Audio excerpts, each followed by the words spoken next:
सुप्रभात बच्चों। आज हम लोग फिर से सूर्यकांत त्रिपाठी निराला द्वारा कविता पढ़ने जा रहे हैं, जिसका मुख्य शीर्षक है अट नहीं रही है। अट नहीं रही है का अर्थ, ये जो शीर्षक दिया गया है, उन्होंने फागुन के सौंदर्य का वर्णन करते हुए कहा है कि जो फागुन का जो सौंदर्य होता है उसकी आभा अट नहीं रही है, यानी समा नहीं रही है। हमारे मन में इतना हर्षो उल्लास उठ रहा है कि हमारे मन में जो फागुन की सुंदरता है वो समा नहीं रही है। तो बच्चों, आइए हम लोग आगे पढ़ते हैं। अट नहीं रही है, इसका अर्थ हम लोग जानते हैं। अट नहीं रही है आभा फागुन की तन, सट नहीं रही है। इसका अर्थ ये, फागुन के सौंदर्य का वर्णन करते हुए कवि कहते हैं कि अभी अटने का मतलब मैंने आपको बताया समाना, और आभा का अर्थ होता है बच्चों चमक। चमक, उसकी कांति। कांति भी आभा को हम लोग कांति भी कहते हैं और चमक भी कहते हैं। फागुन का अर्थ होता है, जो फागुन का जो महीना होता है वो इतना सुंदर होता है कि उसके सौंदर्य का वर्णन कवि करते हैं। उनका कहना है कि फागुन की सुंदरता समा नहीं पा रही है। फागुन की जो कांति है, आभा है, जो फागुन की तन, वो अभी भी शरीर में सट नहीं पा रही है।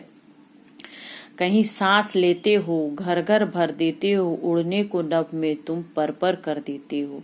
कहीं सांस लेते हो, कभी फागुन के बारे में बोलते हैं कि तुम कहीं भी सांस लेकर उससे हर घर को भर देते हो। तुम्हारी जो फागुन में जो फूल पत्ते होते हैं, जो हमारा जो मौसम होता है वो इतना खुशनुमा होता है, इतना उसकी सुंदरता इतना अच्छा होता है कि उसका वर्णन मैं क्या करूं। कि कभी भी तुम सांस लेते हो, फागुन के महीने के बारे में बता रहा है कि तुम कभी भी सांस लेते हो तो सारे घर घर को भर देते हो, खुशियों से भर देते हो, उसकी सुंदरता से, उसकी खुशबू से भर देते हो। उड़ने को नभ में तुम पर पर कर देते हो। नभ का अर्थ होता है बच्चों आकाश, यानी कि हमारा मन इस प्रकार उड़ने लगता है कि हमें तुम पंख दे देते हो। पर पर का अर्थ होता है पंख, जो हमारा मन को है तुम वो पंख लगा देते हो। तो जब इसमें बच्चों कहा गया है कि तुम कहीं सांस लेते हो घर भर भर देते हो, उड़ने को नभ में तुम पर पर कर देते हो। जो हमारा सांस है वो इस प्रकार से प्रफुल्लित हो जाता है कि तुम सारे घर को खुशियों से भर देते हो और हमें पंख देते हो। हमारे मन को जो पंख देते हो वो हम उससे उड़ते आकाश में उड़ते हैं। आँख हटाता हूँ तो हट नहीं रही है, पत्तों से लदी डाल, कहीं हरी कहीं लाल। इसका मतलब सौंदर्य को निहारती हुई आंखें हमारी हट नहीं पा रही। इतना खूबसूरत जो फागुन का महीना होता उसमें जो धरती की सुंदरता होती है वो इतनी ज्यादा बढ़ जाती है कि हमारी आंखें नहीं हटती हैं। पत्तों से लदी डाल, हम चारों तरफ इतनी हरियाली होती है, कहीं हरी होती है और कहीं लाल। कहीं चारों तरफ पत्तों में जो पेड़ होते हैं उसमें पत्ते लदे रहते हैं, और कहीं चारों तरफ लाल लाल फूल रहते हैं।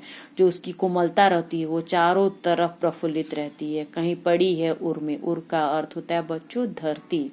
तो कहीं पड़ी है उर में, अर्थात उर का मतलब धरती रहते हैं। तो चारों तरफ जो हमारी धरती वो इतनी ज्यादा हरियाली रहती है उस धरती में फागुन के महीने में कि हमारा जो मन है वो चारों तरफ से पंछी बनकर उड़ना चाहता है। और जो हमारा आंख है इन सौंदर्य को हटाए भी नहीं हटता, इतनी इसकी सुंदरता रहती है कि हमें मन करता है, हमारी इच्छा होती है कि हम उसे निहारते रहें। मंद गंध पुष्प माल, पाट पाट शोभा श्री पट नहीं रही है। मंद मंद, मंद का अर्थ होता है धीरे धीरे, गंध होता है उसकी खुशबू होती है, पुष्प माल की खुशबू होती है। पुष्प माल का मतलब होता है जो फूलों की माला होती है, उसकी जो धीमी धीमी सुगंध होती है। मंद मंद जो उसका सुगंध होता है वह हमारे मन को इतना ज्यादा उल्लासित कर देता है, हर्षो उल्लास से भर देता है। पाट पाट का अर्थ होता है जगह जगह, शोभाश्री का अर्थ होता है बच्चों सौंदर्य से भरपूर। तो जो हमारी जगह जगह जो हमारा जो धरती है वो इस प्रकार जगह जगह फूलों और पत्तों से भरा रहता है कि उसकी जो सुंदरता होती है, उसके जो पुष्प की मालाएं होती हैं, जो उसका चारों तरफ जो गंध होता है वो धीमे धीमे हमारे मन को हर्षो उल्लासित करता रहता है। पट नहीं रही है, पाट पाट सुबह यानी हमारे अंदर समा नहीं रही है। ये जो धरती की सुंदरता है, ये जो फागुन के महीने में जो हमारे धरती की सुंदरता होती है वह समा नहीं रही है। इसकी सुंदरता इतनी ज्यादा होती है कि हमें मन करता है, हमारी इच्छा होती है कि हम अपने पंख को फैलाएं और पंख फैलाकर अपने जो मन को वो शांत करें। हमारे मन में इतना जो हर्ष और उल्लास है उसे हम पंख दें और चारों तरफ जो हमारी धरती है उसकी सुंदरता को हम निहारते रहें। बच्चों, यह अध्याय यहीं समाप्त होता है। बच्चों, इसका अर्थ समझें और इसके कठिन शब्दों को भी लिखें। धन्यवाद।